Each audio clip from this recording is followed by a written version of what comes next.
Рубрика «Чрезвычайные происшествия», в студии Дмитрий Тымыров. Здравствуйте. Оперативниками отдела полиции номер 3 города Якутска раскрыто разбойное нападение, сообщается на сайте регионального МВД. Так, в дежурную часть отдела полиции поступила информация из медицинского учреждения о том, что в больницу обратился мужчина. Сотрудники уголовного розыска выяснили, что он работает охранником в одной из организаций города, и во время его дежурства было совершено на него разбойное нападение. В ходе оперативно-розыскных мероприятий сотрудниками отдела разбойных нападений по подозрению в совершении преступления установлен ранее судимый за разбой 36-летний мужчина. Установлено, что злоумышленник заранее запланировал похитить с участка данной организации цветной металл для дальнейшего сбыта. В вечернее время он направился реализовать задуманное, однако не учел, что территория охраняется. Злоумышленника заметил охранник и попытался его остановить, но получил от злоумышленника удар по лицу металлическим прутом, после чего скрылся с похищенным. По данному факту возбуждено уголовное дело по статье «Разбой». Санкции статьи предусматривает наказание в виде лишения свободы на срок до 10 лет. В Тампонском районе прокуратура направила в суд уголовное дело по факту незаконного получения пособия по безработице. Так установлено, что местный житель был поставлен на учет в качестве безработного, в дальнейшем трудоустроиться в бюджетную организацию. Однако о данном факте в органы занятости не сообщил, продолжая незаконно получать пособие по безработице. Прокуратура направила материалы проверки в следственный орган для рассмотрения вопроса об уголовном преследовании. По результатам их рассмотрения возбуждено уголовное дело по статье «Мошенничество при получении пособий путем умолчания о фактах, влекущих прекращение указанных выплат. В настоящее время расследование по делу завершено. Прокурором утвержден обвинительный акт, и уголовное дело направлено в суд для рассмотрения по существу.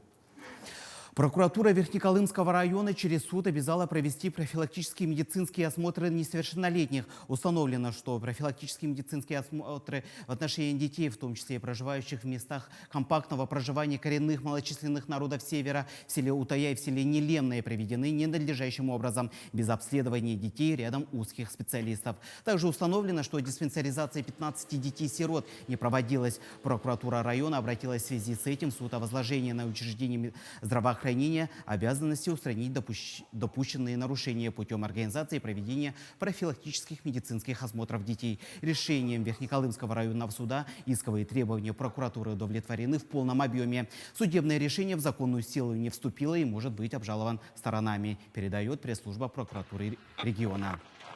В городе Томот арестован подозреваемый в совершении грабежа. Томотскими полицейскими задержан ранее судимый 22-летний местный житель, который преследовал 34-летнего земляка. Последний обратился в отдел полиции после того, как лишился золотого перстня стоимостью около 25 тысяч рублей. В ходе процессуальной проверки установлено, что между заявителем и задержанным возник конфликт. Обладая большими физическими возможностями и вследствие криминального прошлого, 22-летний мужчина потребовал у оппонента деньги как компенсацию за грубый разговор. Испугавшись за свое здоровье, 34-летний житель города Томот отдал злоумышленнику свою банковскую карту с пин-кодом, сообщив, что на счету находится 300 тысяч рублей. Не обнаружив на карте указанной суммы, злоумышленник вновь наведался к потерпевшему, где под давлением взял у потерпевшего золотой перстень.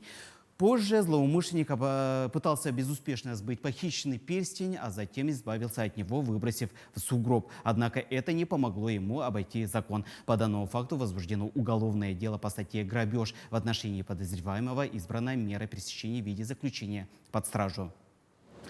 А теперь к происшествиям из-за пределы региона. Так, в Москве продолжается устранение последствий обрушения строительных лесов. Сотрудники МЧС совместно с работниками строительной организации ведут работы по разбору завалов на месте обрушения строительных лесов на Лубянском проезде в центре Москвы. Обрушение произошло у пятиэтажного административного здания, находящегося на реконструкции. Площадь обрушения составила 600 квадратных метров. Предварительной причиной ЧП называют большое скопление снега. В результате происшествия пострадал один человек, он был госпитализирован. Движение по Лубянскому проезду и на близлежащих улицах частично перекрыто. А в Петербурге задержан похититель черепов из Зоологического института Российской академии наук. Им оказался работник института. Об этом сообщили в пресс-службе управления МВД России в понедельник. По версии следствия, с августа 2020 года по январь 2021 года мужчина украл из лаборатории института 50 черепов древних и экзотических животных, общая стоимость которых составила 3,5 миллиона рублей. Задержанный был ранее судим и работал в институте плотником. Он признался в в содеянном и рассказал, что продавал присвоенные экспонаты в сети по цене от 2 до 5 тысяч рублей. Большую часть похищенного полицейские изъяли у одного из покупателей. По факту кражи возбуждено уголовное дело по статье «Кража в особо крупном размере». За что задержаны?